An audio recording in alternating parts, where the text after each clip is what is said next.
Le panda est un animal mignon, certes, mais sa vie est compliquée et parfois même un peu bizarre. Son comportement et sa biologie sont très singuliers. Comme tout bon ursidé, il a le système digestif d'un omnivore. Pourtant, pour une raison mal connue, il ne se nourrit désormais que de bambou, enrichi parfois par des œufs, des insectes ou des petits rongeurs morts.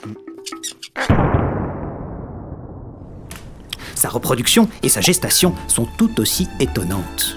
La femelle panda ne tombe en chaleur qu'une fois par an, lorsque les magnolias sont en fleurs, disent les Chinois. Est-ce par souci de romantisme? Ce qui est sûr, c'est qu'elle ne sera fécondable que pendant 48 heures sur toute une année. Lors de ces chaleurs, son comportement change. Elle laisse son odeur en frottant son postérieur comme pour laisser des messages amoureux au mâle. Chaque jour, les pandas changent d'enclos pour que Yuanzi, le mâle, sente les fameux messages. Wan, la femelle, vocalise aussi beaucoup. Encore pour prévenir le mâle Yuanzi que bientôt, très bientôt, il sera temps. Chaque jour, les soigneurs de Beauval prélèvent l'urine de Wan pour analyser ses hormones et inspectent sa vulve, qui doit, d'après les Chinois, ressembler à une fleur de lotus, lorsque celle-ci est prête à s'accoupler. Joli, n'est-ce pas? Elle est alors mise en contact avec le mâle Yuanzi. En cas d'échec d'accouplement naturel, les vétérinaires font une insémination artificielle, ce qui laisse 60% de chances de réussite. S'il y a fécondation, un nouveau phénomène assez étrange commence. Son nom, la diapause embryonnaire. L'embryon, à peine développé, se met en mode pause avant de nidifier dans l'utérus. Ce phénomène, rare chez les mammifères, reste commun chez les ursidés et pourrait permettre aux animaux une mise bas à une période climatique ou végétale favorable.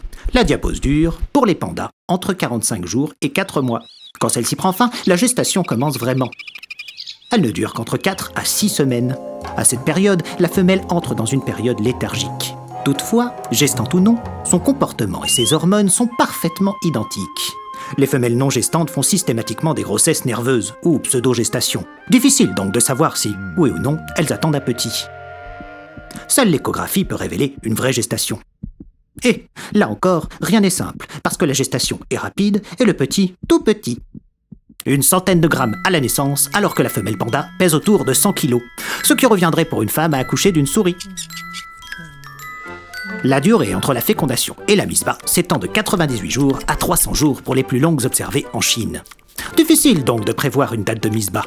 Et quand, enfin la naissance arrive, il peut y avoir jusqu'à exceptionnellement 3 petits, 2 dans 50% des cas.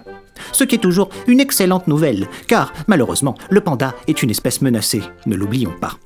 Il faut quelques mois pour que le bébé ressemble enfin à ça. L'attente est longue, le suspense insoutenable, mais la récompense est tellement belle.